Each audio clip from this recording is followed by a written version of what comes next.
भाई ये सब मजाक कर रहे थे, बस उसको सीरियसली लेना जो वो चाय वाली बात बताई थी। ये सब बस मजाक कर रहे हैं हमने।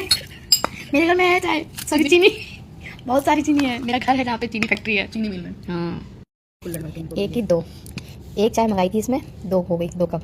देखा पैसा मगर एक का ही देना पड़ेगा, समझे। देखो ये चाय के मुल्लुक तो उठा रही है। यस, और ये आपको फ्री मिलेगी। सिखाया, बता दो मुझे कोमल दी ने सिखाया है। बड़े लोग होटल जाते हैं भाई, इन्होंने सिखाया हमको। ये 2 4 मंगाते पैसे की जाती है। देखा, इसलिए दूर के ढोल सुहाने होता है। जो जितना पैसा वाला देखता है अंदर से उतना ही कंजूस होता है, समझ के पैसे बचाने के फिराक में रहता है बस। ऐसे चाय तो पी रहे हैं ना इतनी महंगी, देख लिया। 100 रुपए में आपको मिल रही है ना 2 कप चाय।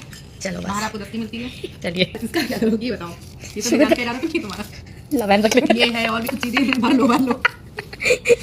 ये मेरी बहन का ज्ञान चल रहा है। पकड़ी जाओगे तो मैं पहचानेंगे नहीं, तुम्हें आप बता दे। ये एक पैकेट चीनी के लिए, एक पैकेट चीनी के, जहाँ चीनी बनती है वहाँ मेरा घर है। एक पैकेट चीनी के लिए अगर तुम पकड़ी गई तो मैं कह दूंगी मैं नहीं जानती इसको, आप